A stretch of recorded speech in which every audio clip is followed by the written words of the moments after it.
प्रशांत सिंह नाम है मेरा और आज के इस वीडियो में मैं बात करने वाला हूं भारत के वास्तविक इतिहास की, जिसके अंतर्गत मैं क्रम से इतिहास बताने वाला हूं। अभी हमारा जो इतिहास है वो क्रम से नहीं है और भौतिक प्रमाणों की अनदेखी की गई है। लेकिन इस वीडियो के अंदर मैं आपको भौतिक प्रमाणों के आधार पर इतिहास बताने वाला हूं भारत का, क्योंकि बहुत समय से आप लोगों की डिमांड आ रही थी कि भारत का जो क्रम से इतिहास है उसे बताओ, और जैन तथा बौद्ध ये भी विदेशी हैं, इनके बारे में भी बताओ। तो इस वीडियो के अंदर सारे तथ्यों पर अच्छे से चर्चा करने वाला हूं, तो आइए वीडियो की शुरुआत करते हैं।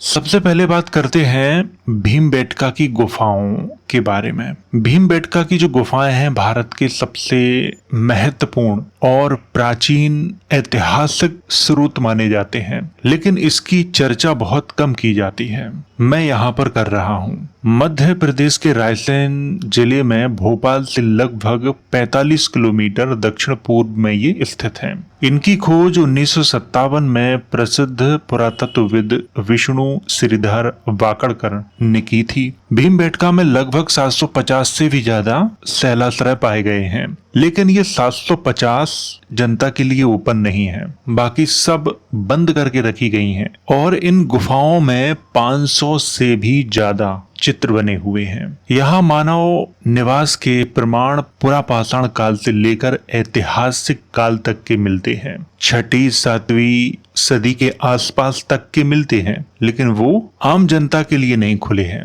उन्हें बंद करके रखा गया है। और कुछ चित्र तो ऐसे हैं जो 10,000 वर्ष से भी प्राचीन हैं, और चित्रों में शिकार करते हुए मनुष्य, नृत्य करते हुए समूह, घोड़े, हाथी, हिरण, बाघ तथा अन्य पशुओं को दर्शाया गया है। ये पूरी तरह से श्रमण जो परंपरा है उससे मेल खाते हैं। श्रमण परंपरा के बारे में मैं कभी बाद में आपको पढ़ाऊंगा और विस्तार से बताऊंगा कि श्रमण परंपरा की शुरुआत कहां से हुई, किसने की और कौन से देवी देवताओं की इसमें पूजा होती थी। क्योंकि हमारे इतिहास में श्रमण परंपरा को पूरी तरह से नकार दिया गया है। आप में से 2-4 लोग ही ऐसे होंगे जो ये जानते होंगे कि श्रमण परंपरा में कौन से देवी देवताओं की पूजा होती है। बहुत कम लोग जानते हैं, क्योंकि हमारे इतिहास से उसे पूरी तरह से निकाल दिया गया है। उसके बारे में मैं किसी और वीडियो में आपको विस्तार से बताऊंगा। यहाँ पर कुछ चित्र ऐसे हैं जो युद्ध के जैसे दिखते हैं, धार्मिक गतिविधियों, दैनिक जीवन के दृश्य के जैसे दिखाई देते हैं। चित्रों को मुख्यतः लाल और सफेद रंगों से बनाया गया था। इसके ऐतिहासिक महत्व को देखते हुए यूनेस्को ने 2003 में इसे विश्व धरोहर स्थल घोषित किया था। यह स्थल प्राग ऐतिहासिक मानव की कला, संस्कृति और जीवन का महत्वपूर्ण प्रमाण है। मैंने फोटो भी लगाए हैं ताकि आपको अच्छे से समझ में आ जाए कि हमारा जो इतिहास है वो पुरातात्विक प्रमाणों के आधार पर लिखा जाना चाहिए, लेकिन नहीं लिखा जाता है। मेहरगढ़ नवपाषाण काल का एक महत्वपूर्ण कृषि ग्राम था। ये दूसरा भारत का सबसे महत्वपूर्ण ऐतिहासिक स्थल है, जो वर्तमान में पाकिस्तान के बलूचिस्तान क्षेत्र में स्थित है। इसे दक्षिण एशिया के सबसे प्राचीन कृषि केंद्रों में गिना जाता है। यहाँ के लोग गेहूं और जौ की खेती करते थे तथा गाय, भेड़ और बकरियां पालते थे। वे कच्ची ईंटों के घरों में रहते थे और अनाज को भंडार गृहों में संग्रहित करते थे। मेहरगढ़ से प्रारंभिक मिट्टी के बर्तन, आभूषण तथा हस्तशिल्प के प्रमाण भी मिले हैं। इस स्थल से मानव समाज के शिकारी जीवन से कृषि आधारित जीवन की ओर परिवर्तन का स्पष्ट प्रमाण मिलता है। मेहरगढ़ लगभग 7000 ईसा पूर्व से 2500 ईसा पूर्व तक आबाद रहा। यह स्थल सिंधु घाटी सभ्यता के उद्भव को समझने में अत्यंत महत्वपूर्ण माना जाता है। हड़प्पा सभ्यता का प्रारंभिक जो काल है वो 7000 ईसा पूर्व के आसपास से प्रारंभ होता है और सबसे बड़ा जो उदाहरण है वो मेहरगढ़ है। लेकिन 7000 ईसा पूर्व से प्रारंभ होते होते 3000 ईसा पूर्व के आसपास से हड़प्पा सभ्यता अपने उत्कर्ष पर पहुंच चुकी थी। ये भी हमें समझना पड़ेगा। सिंधु घाटी सभ्यता विश्व की सबसे प्राचीन नगरीय सभ्यताओं में से एक थी। जिसका विकास लगभग 2500 ईसा पूर्व से 1500 ईसा पूर्व के बीच हुआ था। विकास तो 7000 ईसा पूर्व से ही प्रारंभ हो चुका था, लेकिन नगरीय विकास की यहाँ पर बात हो रही है। इसका जो विस्तार था वो पाकिस्तान और उत्तर पश्चिमी भारत तक था। इसके प्रमुख नगरों में हड़प्पा, मोहनजोदड़ो, धौलावीरा तथा लोथल प्रमुख थे। 2500 ईसा पूर्व के आसपास से धार्मिक स्थलों को महत्व दिया जाने लगा था। सामने आप जो देख रहे हो, पुरातत्वविदों ने इसकी खुदाई की तो इसे 2100 ईसा पूर्व का माना गया है और हमारे भारतीय इतिहासकारों ने इसे माना था कुषाण काल का, क्योंकि इसके पास से कुषाण काल के सिक्के मिले थे तो इसे कुषाण कालीन घोषित कर दिया था। फिर बाद में जब इसकी छानबीन हुई, रिसर्च की गई, तब पता चला कि ये तो 2100 ईसा पूर्व का है। तो हड़प्पा सभ्यता उस समय अपने उत्कर्ष पर थी। ये भारत का वो इतिहास है जिसके प्रमाण आज भी उपलब्ध हैं। 10,000 ईसा पूर्व के भी उपलब्ध हैं, 7,000 ईसा पूर्व के भी उपलब्ध हैं, 3,000 ईसा पूर्व के, 2500 ईसा पूर्व के, 1500 ईसा पूर्व के, 1200 ईसा पूर्व के, 1000 ईसा पूर्व के, 900 ईसा पूर्व के, 600 ईसा पूर्व के, 400 ईसा पूर्व के सारे ऐतिहासिक प्रमाण उपलब्ध हैं। तो ये 2100 ईसा पूर्व का है, ये आपको ध्यान में रखना है। यह सभ्यता सुव्यवस्थित नगर योजना, पक्की ईंटों के भवनों, चौड़ी सड़कों और उत्कृष्ट जल निकासी व्यवस्था के लिए प्रसिद्ध थी। यहाँ के लोग कृषि, पशुपालन और व्यापार करते थे। इसकी लिपि अभी तक पूरी तरह से किसी ने पढ़ नहीं पाई है, इसीलिए इसके बारे में बहुत सी जो जानकारी है वो अभी भी रहस्य बनी हुई है। लेकिन इसके कुछ प्रतीक जो चिन्ह हैं उनसे अंदाजा लगाया जा सकता है और कुछ इतिहासकारों ने लगाया भी है। यहाँ पर मैं एक बात और बता देता हूँ, इसे आप देख रहे हो, ये सील है। कुछ लोग इसे पशुपतिनाथ कहते हैं। पशुपतिनाथ इनका नाम नहीं है, ये इतिहासकारों ने एक औपचारिक नाम दिया है। निश्चित तौर पर इनका क्या नाम है कोई नहीं बता सकता। एक औपचारिक नाम को असली नाम आजकल लोग बनाने पे तुले हुए हैं। इतिहास में औपचारिक नाम इसीलिए दिए गए थे ताकि इसे किसी न किसी नाम से पुकारा जा सके, लेकिन लोगों ने वही नाम वास्तविक समझ लिया, तो इसे भी हमें समझना पड़ेगा। तो ये थी जानकारी हड़प्पा सभ्यता के बारे में। गेरू वर्णी मृदभांड संस्कृति भारत की ताम्र पाषाण कालीन संस्कृति थी, जिसका समय 1500 ईसा पूर्व के आसपास माना जाता है।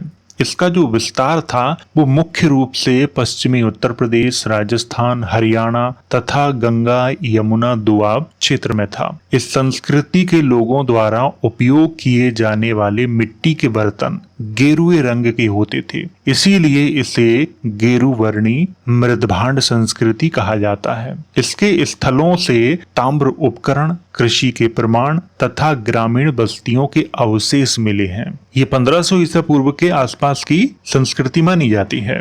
लोहित मृदभांड संस्कृति भारत की एक महत्वपूर्ण पुरातात्विक संस्कृति थी, जिसकी पहचान लाल रंग के मिट्टी के बर्तनों से होती है। इन बर्तनों को अच्छी तरह पकाया जाता था, जिससे उनका रंग लाल या लोहित दिखाई देता था। इसका संबंध कृषि तथा ग्राम आधारित जीवन से था। लोग गेहूं, जौ तथा अन्य फसलों की खेती करते थे और पशुपालन भी करते थे। लोहित मृद भांडों में घड़े, कटोरे, थालियां और भंडारण पात्र प्रमुख थे। इसका समय अंतिम रूप से 1000 ईसा पूर्व के आसपास का माना गया है। कुछ इतिहासकार 1100, 1200, 1300 ईसा पूर्व का भी मानते हैं। इसे सही तौर पे मान के चलो 1500 ईसा पूर्व से 1000 ईसा पूर्व के बीच में। तो ये थी जानकारी लोहित मृदभांड संस्कृति के बारे में। अब बात करते हैं चित्रित धूसर मृदभांड संस्कृति के बारे में। इसका जो समय है वो 1000 ईसा पूर्व से 600 ईसा पूर्व के बीच का माना जाता है। कभी कभी इतिहासकार 900 ईसा पूर्व से 600 ईसा पूर्व इसका समय लिखते हैं। इसका जो विस्तार था वो मुख्य रूप से उत्तर प्रदेश, हरियाणा, पंजाब, राजस्थान के क्षेत्रों में था। इस संस्कृति की पहचान धूसर अर्थात ग्रे रंग के बर्तनों पर काले रंग से बनाए गए चित्रों और ज्यामितीय आकृतियों से होती है। इसके प्रमुख स्थलों में हस्तिनापुर, आहीछत्र और अतरंजी खेड़ा शामिल हैं। इस संस्कृति के लोगों को लौह धातु का ज्ञान था, यानी लोहे का ज्ञान था। वे कृषि, पशुपालन और शिल्प कला में दक्ष थे। 10,000 ईसा पूर्व से लेकर 600 ईसा पूर्व तक का इतिहास मैं आपको बता चुका हूँ। यहाँ पर आपको समझना ये है कि सारी संस्कृतियों के भारत में प्रमाण मिल रहे हैं, लेकिन वैदिक संस्कृति का नहीं मिल रहा है।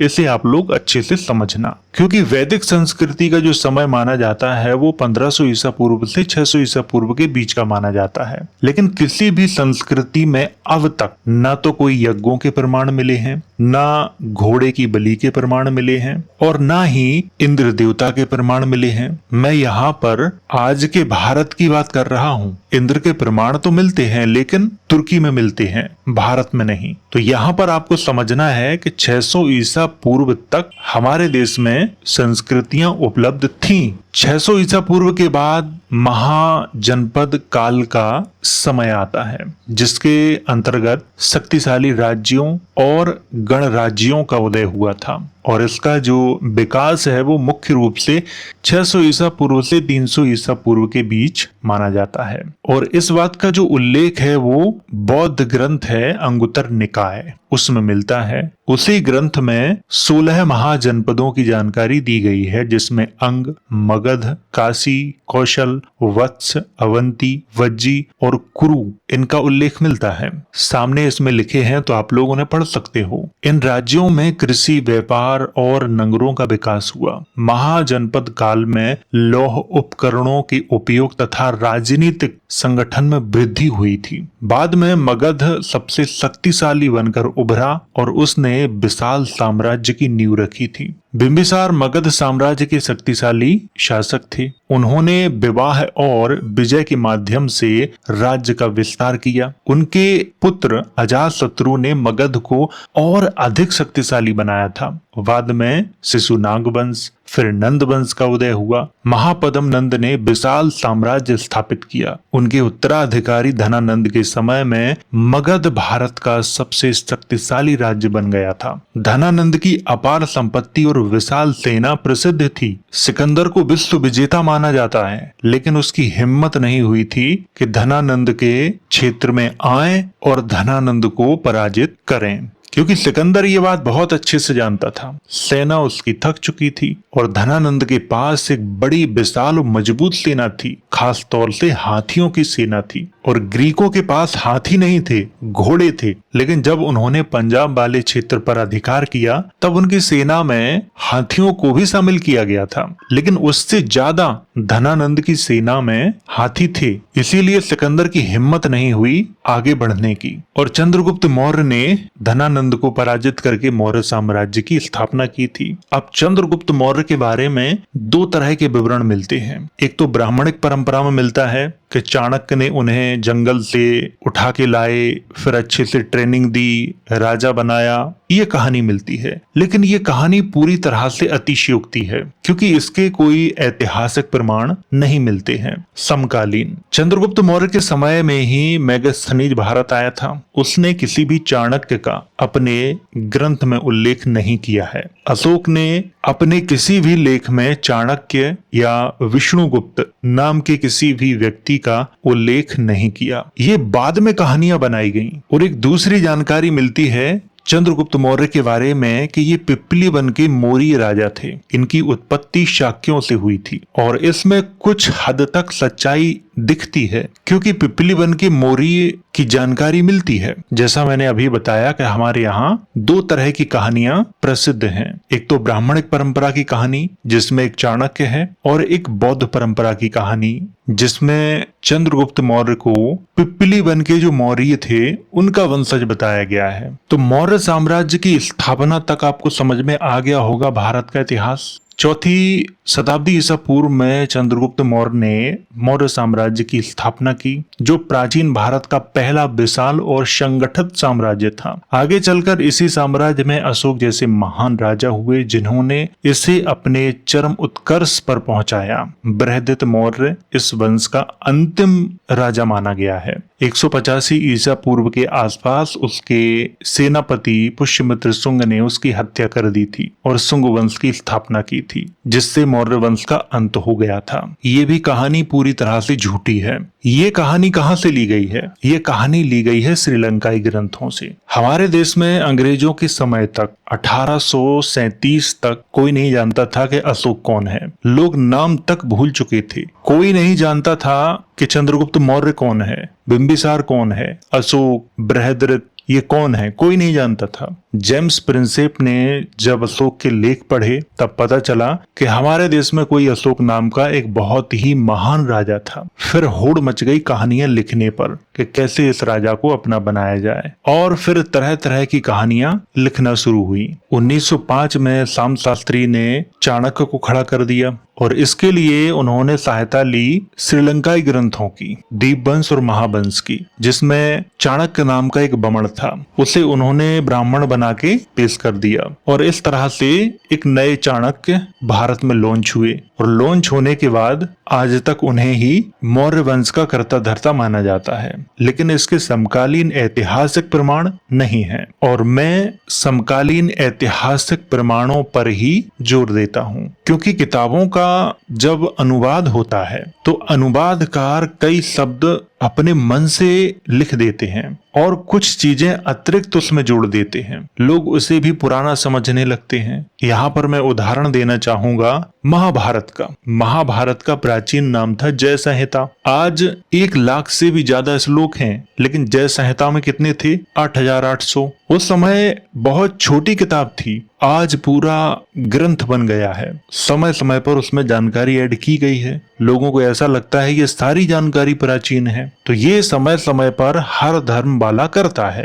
चाहे वो ब्राह्मण परंपरा के लोग हों, बौद्ध परंपरा के लोग हों, या जैन परंपरा के, या किसी भी परंपरा के लोग हों, वो सब करते हैं ये काम। मौर्य साम्राज्य जब कमजोर हुआ, इतना तो सही है, क्योंकि खत्म करने की जो कहानी आती है उसे मैं पूरी तरह से इसलिए स्वीकार नहीं कर रहा हूँ, क्योंकि 6वीं सदी में 7वीं सदी में हमारे यहाँ चीनी यात्री आया था, हुएनसांग। उसने अपने यात्रा विवरण में लिखा है कि अशोक के ही वंशज गांधार वाले क्षेत्र में शासन कर रहे हैं, और अशोक के ही वंशजों ने खोतान वाले क्षेत्र में, उज्बेकिस्तान वाले क्षेत्र में नए नए साम्राज्यों की स्थापना की थी। आप उज्बेकिस्तान का इतिहास पढ़ो, उसमें ये सारी जानकारी मिलती है। तो अगर मौर्य वंश 185 ईसा पूर्व में ही खत्म हो गया था, तो 6वीं सदी तक कौन राज्य कर रहा था? और राजस्थान में भी 7वीं सदी तक मौर्य राजाओं के प्रमाण मिलते हैं कि वो वहां के शासक थे। तो ये कैसे संभव हो सकता है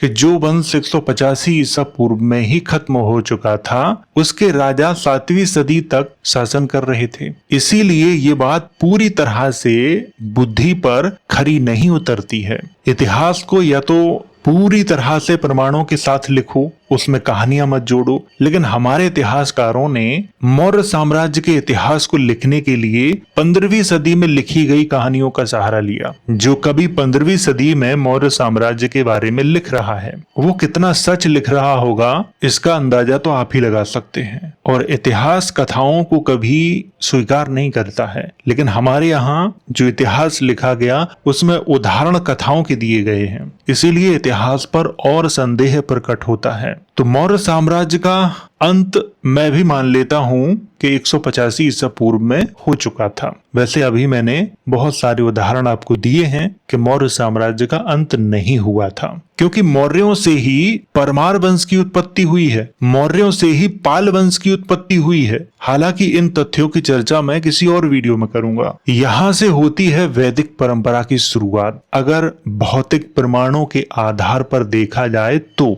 लेकिन वैदिक परंपरा की शुरुआत इतिहास में कहां से मानी जाती है? 1500 ईसा पूर्व से 600 ईसा पूर्व के मध्य में। लेकिन ये समय निश्चित किसने किया? ये समय निश्चित किया है मैक्स मूलर ने। लेकिन इसके कोई प्रमाण है? तो इसके कोई प्रमाण नहीं है। तो फिर इसे कैसे और क्यों निश्चित किया, इसके पीछे भी कारण है। 1500 ईसा पूर्व से 600 ईसा पूर्व के मध्य में एक बहुत बड़ा गैप था, इसीलिए वैदिक सभ्यता को वहां पे फिट किया गया। लेकिन भौतिक प्रमाणों की बात करें तो शून्य है। अभी मैंने आपको 10,000 ईसा पूर्व से मौर्य काल तक के भौतिक प्रमाणों सहित इतिहास की बात की। सारी सभ्यता और संस्कृतियों के प्रमाण मिलते हैं, लेकिन वैदिक सभ्यता की नहीं। आज के भारत की बात कर रहा हूं। सही से वैदिक सभ्यता के जो हमारे देश में प्रमाण मिलते हैं वो मौर्यों के पतन के बाद मिलते हैं। दूसरी सदी ईसा पूर्व से मिलना प्रारंभ हो जाते हैं। तो 1500 ईसा पूर्व वाली जो धारणा है वो गलत है क्या? तो वो पूरी तरह से गलत नहीं है।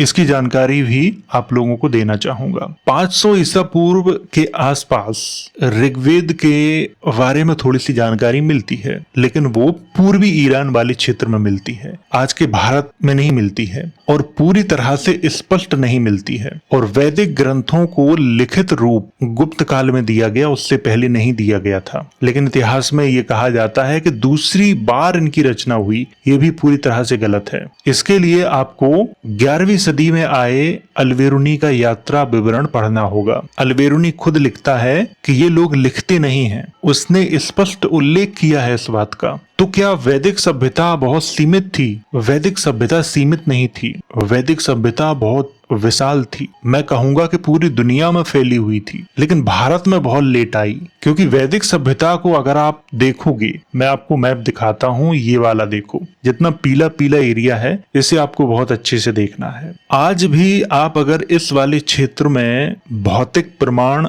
खोजने का प्रयास करोगे तो अवश्य मिलेंगे। और ये जैसा मैं कई बार आपको बता चुका हूँ, एक स्थान पर रहने वाले लोग नहीं थे। इसके बारे में कई तरह के प्रमाण भी उपलब्ध हैं। जैसे संस्कृत का जब आप अध्ययन करोगे तो संस्कृत को मैं पहले ही बता चुका हूँ, वो एक खिचड़ी है, उसमें कई भाषाएं मिक्स हैं और संस्कृत बनी ही भारत में है। इसका भी थोड़ा सा मैं इतिहास बता देता हूँ। ये शुरुआत होती है सिकंदर के आक्रमण से। सिकंदर ने जब आज का जो अफगानिस्तान वाला क्षेत्र है वो जीता, तो यहाँ की जो जनजातियां थी और छोटे छोटे राजा थे, उन्हें पराजित करके अपने अधीन कर लिया था। फिर बाद में 305 ईसा पूर्व में चंद्रगुप्त मौर्य के साथ इनका युद्ध हुआ। युद्ध में चंद्रगुप्त मौर्य की विजय हुई, सेल्यूकस निकेटर से युद्ध हुआ था। फिर इनके बीच वैवाहिक संबंध हुए। फिर ग्रीकों ने आज का जो हमारा भारत है उसमें आना जाना शुरू कर दिया था, जैसे मैगस्थनीज आया था। और इसकी जानकारी मिलती है अशोक के गिरनार लेख में, क्योंकि अशोक के समय में गुजरात वाले क्षेत्र का राज्यपाल एक ग्रीक था। तो इससे ये अंदाजा लगाया जा सकता है कि मौर्य साम्राज्य में ग्रीकों को बड़े बड़े पद दिए जाने लगे थे। और जैसे ही मौर्य साम्राज्य थोड़ा सा कमजोर हुआ तो ग्रीकों ने हमले करना शुरू कर दिए थे, जिसमें डेमेट्रियस का पहला नाम आता है। ग्रीकों के बाद शकों ने भी किए, पहलवों ने किए, कुषाणों ने किए, लेकिन ये पूरे भारत पर कब्जा नहीं कर पाए। और ग्रीकों के ही समय में, जैसे प्रथम सदी ईसा पूर्व की बात करें तो राजस्थान के कुछ लेख हैं, उनमें जानकारी मिलती है बलि प्रथा की। उनके बारे में मैं किसी और वीडियो में बताऊंगा। और वो बलि प्रथा ठीक वैसी ही है जैसी वेदों में बताई गई है। सबसे पुराने जो प्रमाण हैं वो यहाँ से प्रारंभ होते हैं और कुछ देवी देवताओं के नाम भी स्पष्ट रूप से मिलना प्रारंभ हो जाते हैं। लेकिन मौर्य वंश से पहले कुछ भी नहीं है, सिर्फ एक आस्था है और आस्था के आधार पर यह स्वीकार किया जाता है। यहाँ पर आपको ये भी समझना होगा कि बौद्ध ग्रंथों में बार बार कुछ चीजों का वर्णन आता है कि बुद्ध ने ब्राह्मणों का विरोध किया, वेदों का विरोध किया। इन बातों में कितनी सच्चाई है? हमारे यहाँ जब कुषाण आए तो कनिष्क के शासन काल में कोई भी बुद्धिस्ट ग्रंथ उपलब्ध ही नहीं था। यहाँ तक कि लोग उनकी कहानी तक भूल चुके थे। तब कनिष्क ने चतुर्थ बौद्ध संगति का आयोजन कराया था कश्मीर में और सारे ग्रंथों को दोबारा से लिखा गया था। तो आज हम जिन बौद्ध ग्रंथों की बात करते हैं वो उसी समय के हैं, ना कि बुद्ध के समकालीन हैं। बुद्ध चरित्र जो ग्रंथ पढ़ते हैं उसमें जो सिद्धार्थ नाम आता है, तो क्या बुद्ध का नाम सिद्धार्थ था? नहीं था। बहुत सी चीजों पर ध्यान दोगे तो आपको समझ में आएगा, अन्यथा नहीं आएगा। तो आज हम जिन ग्रंथों का उदाहरण देते हैं, और अंग्रेजों के समय में हमारे देश में कोई भी बौद्ध ग्रंथ उपलब्ध ही नहीं था। बौद्ध धर्म पूरी तरह से अपना रूप बदल चुका था, या कहें कि समाप्त ही हो गया था। केरल से सिर्फ एक ग्रंथ प्राप्त हुआ था, मंजूश्री मूलकल्प। उसके अलावा कोई भी ग्रंथ उपलब्ध ही नहीं था। तो जब ग्रंथ ही उपलब्ध नहीं था तो आज जो ग्रंथ उपलब्ध हैं उनमें कितनी सच्चाई होगी। यहाँ पर मैं एक तथ्य की और चर्चा करना चाहता हूँ। हमें बार बार ये बताया जाता है कि 5वीं 6वीं सदी ईसा पूर्व में वर्ण व्यवस्था थी, जबकि ऐतिहासिक तथ्य जब देखे जाते हैं तो 5वीं 6वीं सदी ईसा पूर्व में वर्ण व्यवस्था के कोई प्रमाण दिखाई नहीं देते, क्योंकि मेगास्थनीज आया, उसके इंडिका में वर्ण व्यवस्था की कोई चर्चा नहीं है। वर्ण व्यवस्था की मुख्य रूप से जो चर्चा मिलती है वो गुप्त काल में आके मिलती है, और उसी वर्ण व्यवस्था की चर्चा चीनी यात्री हुएनसांग भी करता है, लेकिन वो कहता है कि शूद्रों में भी शादियां हो जाती हैं। तो राजा हर्षवर्धन के समय तक वर्ण व्यवस्था कठोर नहीं थी। हमारे यहाँ वर्ण व्यवस्था कठोर हुई है शंकराचार्य के समय में, क्योंकि शंकराचार्य के समय में एक नई विचारधारा का जन्म हुआ था। तो यहाँ पर आपको समझना होगा कि वैदिक लोग नए नहीं हैं, बहुत पुराने हैं, और इनका बहुत विशाल साम्राज्य था। मध्य एशिया हो, ईरान हो, ग्रीक हो, मिस्र हो, तुर्की हो, सब जगह ये लोग फैले हुए थे। ये लोग कबीलों में बटे हुए थे, अलग अलग जगह इनके कबीले मौजूद थे। क्योंकि आप मिस्र का इतिहास पढ़ लो, वहां भी कुछ ऐसी परंपराएं थी जो वैदिक धर्म से मेल खाती हैं पूरी तरह से। यहूदियों का इतिहास पढ़ लो, यहूदियों में भी वो कहानियां मिलती हैं जो वैदिक परंपरा में मिलती हैं। और जब ग्रीकों का इतिहास पढ़ा जाता है तो ग्रीकों में जो बलि देने की प्रथा थी वो पूरी तरह से वैदिक परंपरा से प्रभावित लगती है। हुर्रियन धर्म के बारे में पढ़ो, या हित्ती लोगों के बारे में पढ़ो, या मितानी लोगों के बारे में पढ़ो, तो इनकी परंपराएं भी पूरी तरह से वैदिक लोगों से मेल खाती हैं। तो वैदिक परंपरा को हल्के में ना लो। वैदिक परंपरा प्राचीन है और बहुत प्राचीन है, और इसके प्रारंभिक जो प्रमाण हैं वो 3500-3300 ईसा पूर्व के मिलते हैं, लेकिन भारत में नहीं मिलते हैं, भारत से बाहर मिलते हैं। भारत में तो 2री सदी ईसा पूर्व से मिलना प्रारंभ होते हैं, और प्रारंभ में जो प्रमाण मिलते हैं वो बौद्ध धर्म की महायान शाखा के अंतर्गत मिलते हैं। और कुछ लोगों ने ये पूछा था कि जैन और बौद्ध विदेशी हैं, तो अब तक मेरे पास ऐसा कोई प्रमाण नहीं है जिसके आधार पर मैं ये कह सकूं कि बौद्ध और जैन विदेशी हैं। अगर भविष्य में मिलता है तो मैं आपको जरूर बताऊंगा, क्योंकि ये लोग श्रमण परंपरा से निकले हुए हैं, तो इनके विदेशी होने का जो चांस है वो बहुत कम है। हालांकि कुछ लोग ये दावा करते हैं कि ये विदेशी हैं, लेकिन प्रमाण उनके पास भी नहीं है, और इतिहास में बात प्रमाणों की होती है। तो ये था भारत का इतिहास जो मैंने पुरातात्विक प्रमाणों के आधार पर आपको बताया। अभी आगे मैं श्रमण परंपरा के बारे में आपको पढ़ाऊंगा और आपको बताऊंगा कि श्रमण परंपरा में कौन से देवी देवताओं की पूजा होती थी, उनके अनुष्ठानिक जो कार्य होते थे वो किस तरह के होते थे। आप जब उन्हें सुनोगे तो आप आश्चर्य में पड़ जाओगे, क्योंकि आपको लगेगा कि इस तरह की जानकारी हमें इतिहासकारों ने क्यों नहीं बताई। इसीलिए उस वीडियो को मैं बहुत जल्द लाने का प्रयास करूंगा। तो उम्मीद है आपको समझ में आया होगा ये इतिहास। तो वीडियो अगर अच्छा लगा हो तो इसे लाइक करें, शेयर करें। वीडियो देखने के लिए धन्यवाद।